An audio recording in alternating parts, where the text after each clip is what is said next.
Bom dia, gente. O meu nome é William. Essas são as minhas colegas Rafaela e Graziela. Eu quero agradecer a presença de vocês aqui hoje. O nosso trabalho é uma análise do papel da mulher na atualidade, e ele foi desenvolvido com a orientação da professora Regina.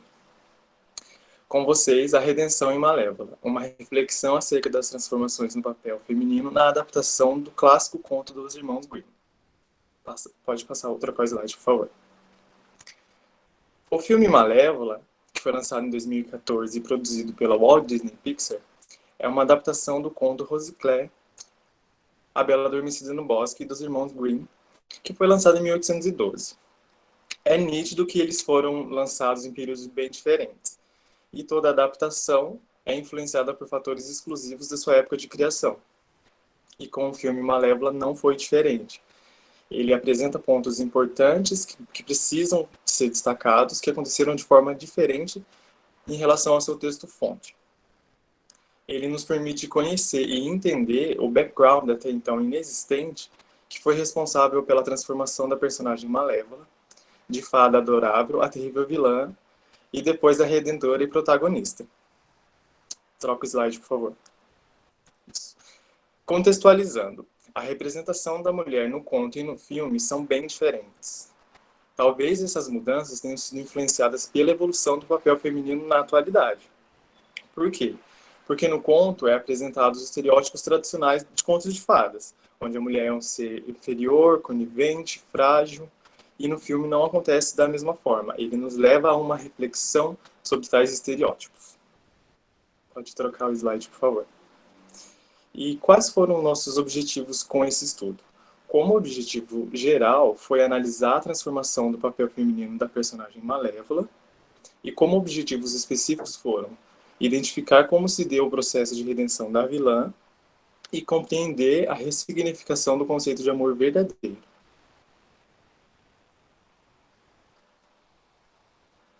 Bom dia, eu sou a Graziela, eu vou comentar um pouquinho sobre a fundamentação teórica do nosso trabalho.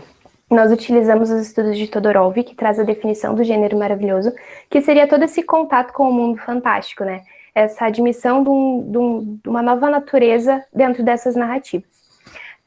A gente também utilizou os estudos de Perrault, sobre a história e representação da mulher, os estudos de Filippini, sobre a redenção dentro dos contos de fadas, e Neumann, que vai tratar sobre amor maternal como amor verdadeiro. Pode passar, por favor.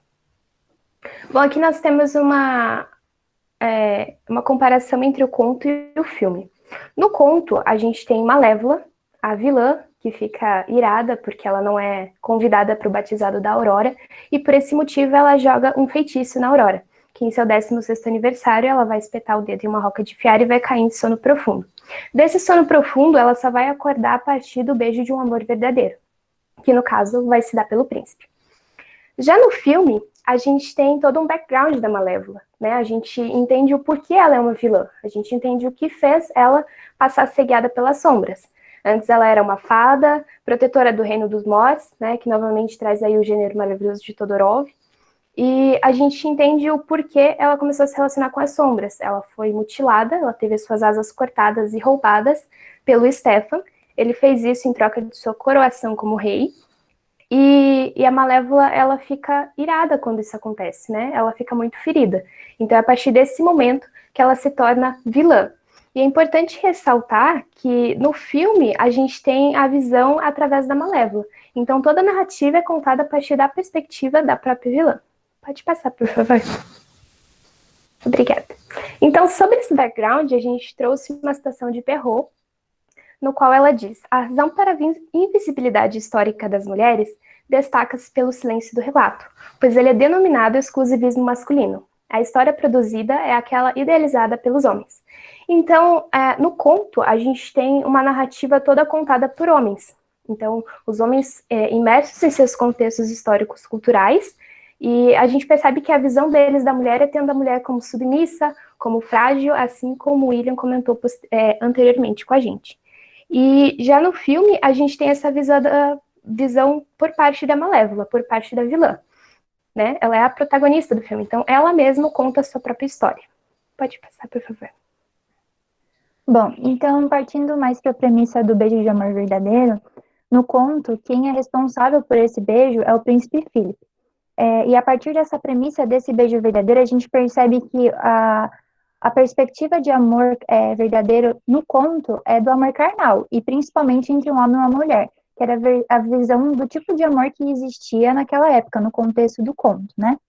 Além disso, a gente pode dizer que a história da Aurora, ela é bem linear. Então, ela não necessariamente, no conto, apresenta algum tipo de luta ou algum tipo de uma tentativa para que o destino dela não seria daquela forma. Ela simplesmente nasce, ela é amaldiçoada, ela cresce, espeta o dedo na roca, e daí ela dorme em sono profundo, e a partir disso o trabalho acaba sendo um pouco mais a responsabilidade do príncipe. Então, ele que luta contra o mal, que seria a bruxa, ele que derrota a bruxa, beija a princesa, e por fim ela acorda. Aí, a partir desse momento, a gente pode dizer que ela só simplesmente segue com o destino dela, que já era previsto, né? Então, esse destino ele é concretizado, ela se apaixona por ele, eles se casam e até então vivem felizes para sempre. No caso do filme é um pouco diferente, né? A gente sabe que eles não necessariamente vivem felizes para sempre, porque tem o filme 2, então a gente sabe que ainda tem mais problemas para frente. Mas brincadeiras à parte, no filme, a Malévola é ela que é responsável pelo beijo do amor verdadeiro. Então, a partir do relacionamento que ela tem ali na narrativa junto com a Aurora, é que ela dá esse beijo na Aurora e realmente acorda a menina, e a gente percebe que esse é amor verdadeiro. Como mostra aqui na imagem de fundo, essa é a Aurora quando nenê. Então, no filme, mostra que o relacionamento delas, por mais que a Malévola sempre tentasse evitar, ou ela se isolasse ao máximo, tentasse não se envolver de alguma forma com a princesa, não dava certo. Então, desde pequenininha, a princesa não tinha medo da Malévola. Ela sempre mostrou muita pureza e muito encanto pela Malévola. Tanto que conforme ela foi crescendo e quanto mais a Malévola participava desse crescimento, desse desenvolvimento da princesa, a princesa passou a chamar ela de fada madrinha. Então, por mais que a fada madrinha tentasse se afastar da princesa, isso não dava certo. Segundo a Newman, tudo que é grande e envolvente e que contém, circunda, envolve, protege, preserva e nutre qualquer coisa pequena pertence ao reino maternal primordial. Então, inicialmente, além da Aurora ser pequenininha, o sentimento também era pequeno. E ele acabou sendo nutrido pelas duas, acabou envolvendo as duas e protegendo a Aurora. Porque por mais que a fada madrinha, ela olhasse e ela ficasse mais em cima da princesa, porque ela tinha que ter certeza de que a maldição ia dar certo, ela se envolveu e depois disso ela se arrependeu dessa maldição e passou a proteger a princesa o máximo que ela podia. A única diferença é que ela não conseguiu salvar a princesa de cair nessa maldição, né? Então, portanto, esse sentimento, ele pertence sim ao reino maternal primordial. Pode passar. Com isso, a gente tem a redenção. Então, segundo a Philippine, os contos de fadas ilustram processos interiores que ocorrem no indivíduo. Dessa forma, a redenção ocorre como uma condição em que alguém foi amaldiçoado ou enfeitiçado e é redimido através de certos acontecimentos ou eventos da história. Quando a Malévola tem as asas cortadas, ela passa por um trauma. E esse trauma faz com que ela se isole, ela não queira desenvolver sentimento por ninguém e ela não confie nos humanos. Esse sentimento, ele muda, ele passa por uma transformação, porque ela passa a sentir alguma coisa, ou um amor pela Aurora, e então ele passa por um procedimento simbólico, ou seja, ela beija a Aurora e esse trauma, ele se cura. E essa cura faz com que aconteça uma transformação intrínseca na Malévola. Então ela percebe que ela pode sim ter sentimentos por humanos, que ela pode amar alguém, e que nem todos os humanos eles são maus ou têm um mau caráter, eles são dignos de confiança. Pode passar. Então, as nossas considerações finais são: as sutis mudanças na representação do papel feminino nas obras foram diretamente influenciadas pela evolução do feminino na contemporaneidade. Enquanto no conto ali, em relação ao que o William e a Grazi falaram, a visão que se tinha do estereótipo da mulher perfeita para se casar era igual à da princesa, que era vulnerável, que era frágil, que era quieta, era submissa, a gente traz essa visão e a gente passa a discutir ela para a atualidade. Porque esse papel que era da mulher antigamente já não é o mesmo papel que a gente enxerga hoje em dia. A mulher não é vulnerável, a mulher ela não deve ficar quieta, né?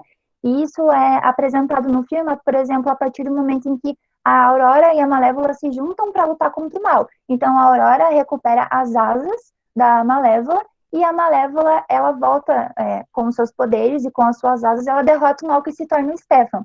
Então, a partir disso, a gente tem essa quebra de uma perspectiva do feminino como submisso e vulnerável, e a gente também tem um rompimento dos padrões misóginos, como a gente já falou, e políticos, que a gente pode separar de 3 formas que a gente já falou durante o trabalho. Então, a primeira é a visão da Malévola como vilã.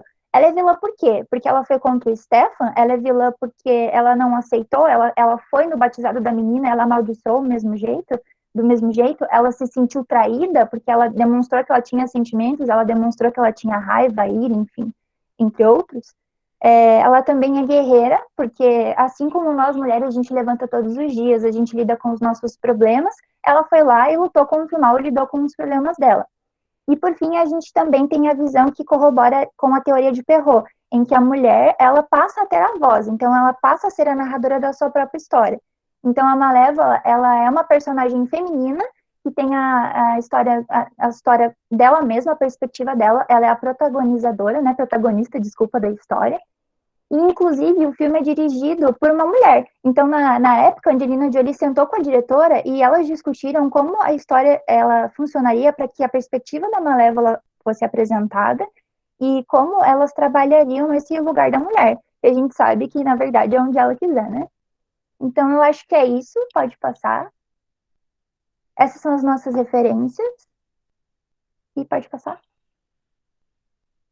E esses são os nossos e-mails, caso vocês queiram entrar em contato com a gente. Obrigada. Muito obrigada.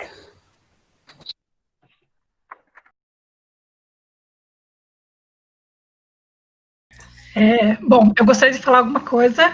Muito feliz, parabéns, foi excelente. Acho que todo mundo estava muito nervoso, né? Conseguiu falar bem, né, Grazi? Tudo bem? E eu estou muito feliz porque Malévola é uma das obras que encantam, né, os nossos alunos, e ela realmente é muito instigante, porque ela traz, né, essa nova visão do feminino, né, e hoje, né, na nossa atual realidade, é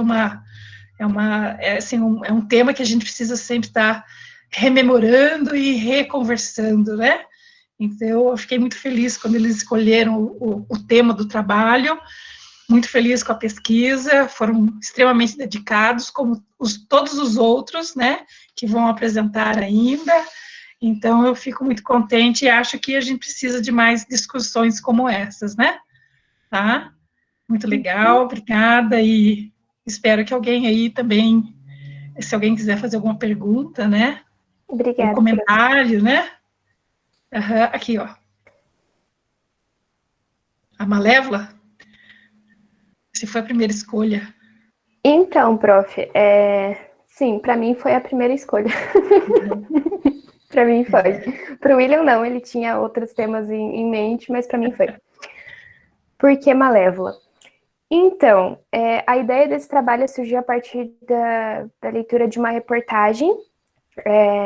O título da reportagem era mais ou menos A Redenção do Feminino Ferido e Malévola. A reportagem em si não explicava o que acontecia, qual era essa redenção e tudo mais, mas esse título mexeu muito comigo, e aí eu levei para a professora e na hora ela já abraçou a ideia, então foi basicamente isso.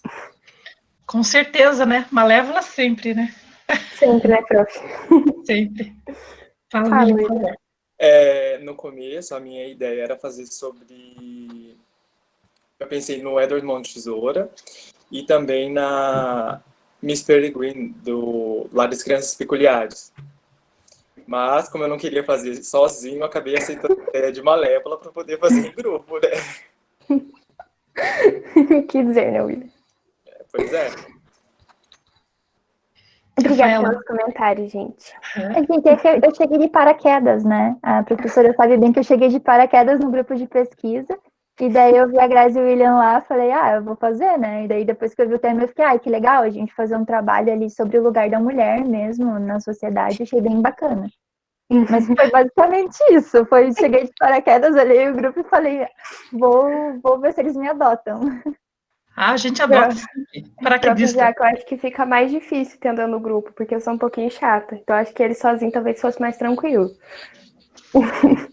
Mas eu acho que dá, assim, uma boa mistura, né? Então, eu acho que vocês trabalharam muito bem, vocês conseguiram organizar as pesquisas, né, de forma bem... Eu senti, né, que vocês estavam bem, assim, antenados, né, vocês estavam bem coordenados, tanto é que vocês logo já apresentaram, né, uma versão do resumo, a apresentação, então eu acho que vocês conseguiram realmente encontrar um elemento de equilíbrio muito legal, e isso também faz parte do aprendizado de vocês, né, esse trabalho em grupo, né, a gente precisa sempre estar, hoje, mais do que nunca, né, esse trabalho em grupo é extremamente necessário, nessa cooperação, colaboração, entendimento, né, e eu acho assim, o William, eu acho que ele gostou bastante de trabalhar com a Malévola, os slides ficaram maravilhosos, né? Então, graças a Rafa. Eu acho que a Rafa também, né, Rafa? Então, eu acho que vocês três realmente trabalharam perfeitamente bem e fiquei muito contente. A Rafaela veio, né? Veio como ouvinte, mas teve que entrar na fogueira, né, Rafa? Não tem problema, a gente vai, só vai. Sim, William.